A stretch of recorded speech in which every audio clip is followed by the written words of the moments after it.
Hello student, cell structure and functions में आज हम स्टडी करेंगे सेल स्ट्रक्चर। सेल स्ट्रक्चर में प्लांट और एनिमल सेल्स में 3 सेलुलर कंपोनेंट्स प्रेजेंट होते हैं: cell membrane and cell wall, cytoplasm and nucleus. Cell membrane, cytoplasm and nucleus.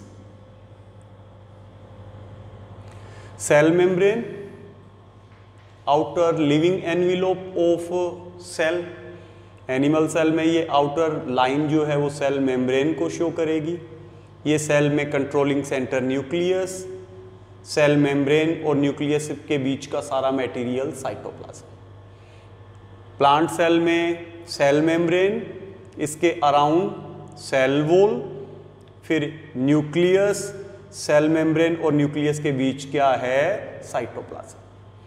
Mean cell membrane और न्यूक्लियस के बीच का सारा मटेरियल साइटोप्लाज्म है, जिसमें बहुत से सेल के ऑर्गेनेलीज प्रेजेंट होते हैं जिनकी आज हम स्टडी करेंगे।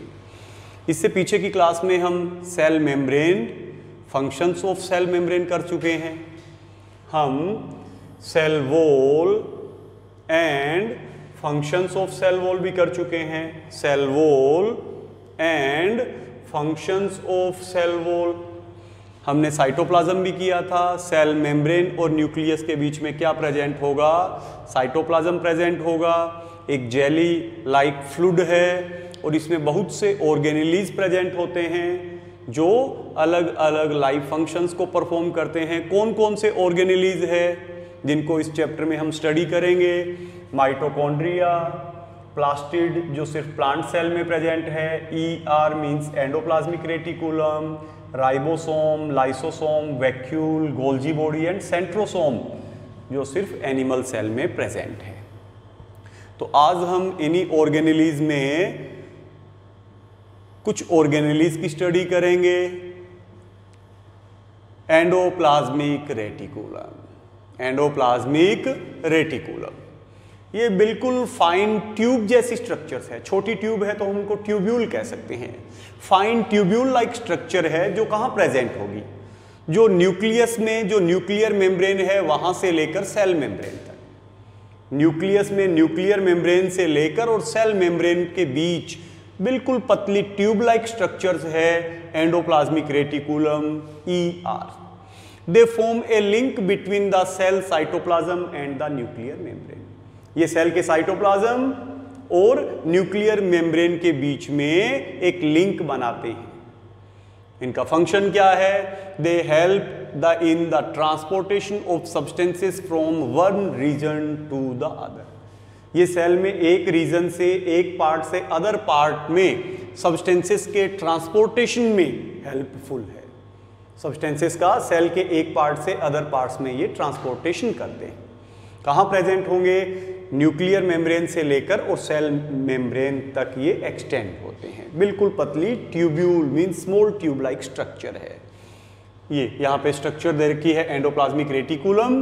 ये ट्यूब लाइक स्ट्रक्चर्स है जो एक तरफ अटैच होगी न्यूक्लियर मेम्ब्रेन में और आउटर साइड में ये अटैच होगी सेल मेम्ब्रेन और प्लाज्मा मेम्ब्रेन तक। सेकेंड ऑर्गेनेली है राइबोसोम।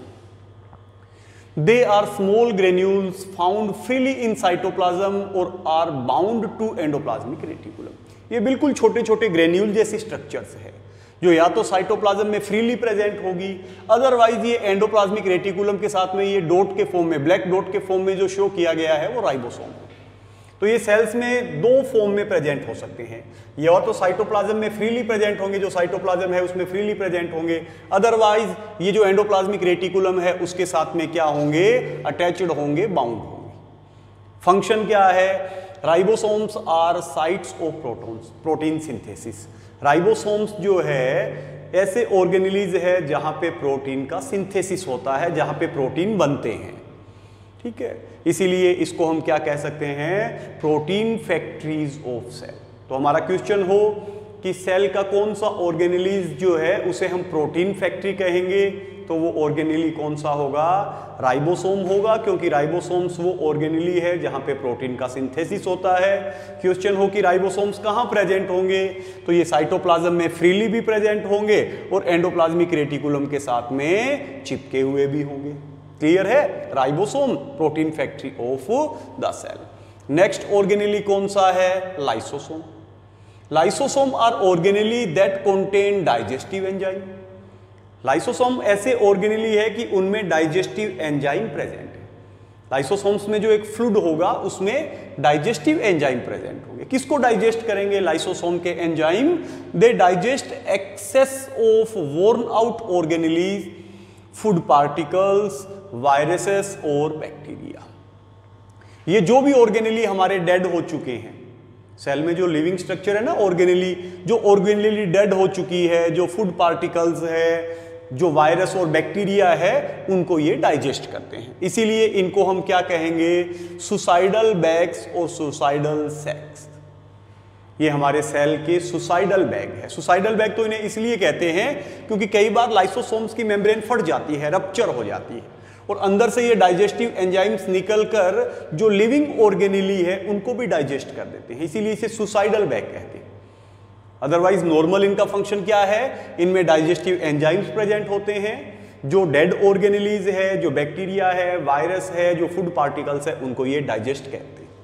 तो अगर क्वेश्चन आए कि सेल के कौन से ऑर्गेनेली को हम सुसाइडल बैग कहेंगे, तो हमारा आंसर होगा लाइसोसोम्स। ऐसा कौन सा ऑर्गेनेली जिसमें जो एंजाइम्स है, डाइजेस्टिव एंजाइम्स है, वो डेड ऑर्गेनेलीज को डाइजेस्ट करते हैं? हमारा आंसर होगा lysosomes. Next organelle vacuole. Next organelle vacuole.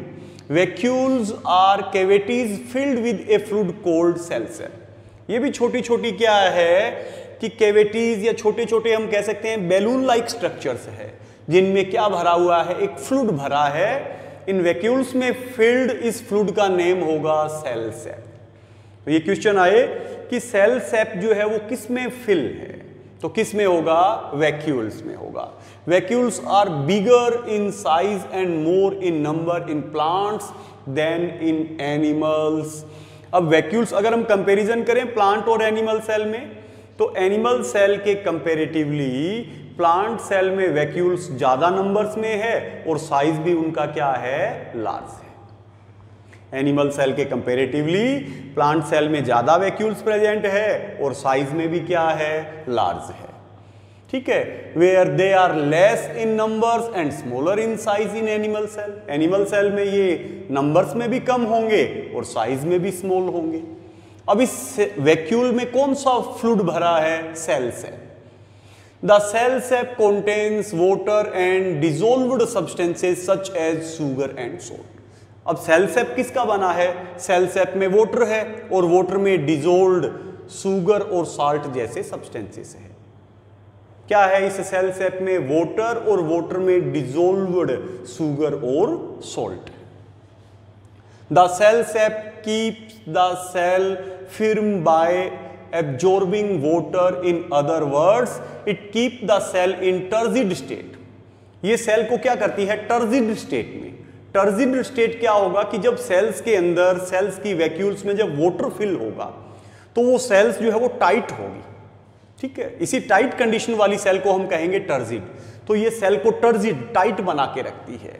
And help the plant to remain upright if the plant lose much water as on a dry day it will wilt। तो ये plant को turgid बना के रखता है। जब plant से काफी वाटर लॉस हो जाता है उस कंडीशंस में भी ये प्लांट को सीधा अपराइट, सीधा वर्टिकल खड़ा रखने का काम करता है। तो इस तरीके से आज हमने सेल के साइटोप्लाज्म में प्रेजेंट कुछ ऑर्गेनेलीज किए हैं। एंडोप्लाज्मिक रेटिकुलम ये प्लाज्मा मेम्ब्रेन यानी सेल मेम्ब्रेन से न्यूक्लियर मेम्ब्रेन तक एक्सटेंडेड है और सेल के एक पार्ट से अदर पार्ट में सब्सटेंसेस का ट्रांसपोर्टेशन करते हैं। नेक्स्ट हमने किया है राइबोसोम। राइबोसोम जो है वो बिल्कुल स्मॉल ऑर्गेनेलीज मींस ग्रेन्यूल्स है जो साइटोप्लाज्म में प्रेजेंट है फ्रीली या एंडोप्लाज्मिक रेटिकुलम से अटैच है, इनको हम प्रोटीन फैक्ट्री कहते हैं। थर्ड हमने किया था लाइसोसोम, इनमें डाइजेस्टिव एंजाइम है, ये डेड ऑर्गेनेली को डाइजेस्ट करते हैं। कई बार इनके रप्चर होने से ये लिविंग ऑर्गेनेली को भी डाइजेस्ट कर लेते हैं, तो इनको हम सुसाइडल बैग कहते हैं। और नेक्स्ट हमने किया है वैक्यूल। वैक्यूल में एक फ्लूइड भरा है जिसे सेल सेप कहते हैं, जिसमें वाटर और वाटर में डिजोल्व्ड शुगर और सोल्ट होते हैं। ये सेल्स को टर्जिड बनाए रखता है।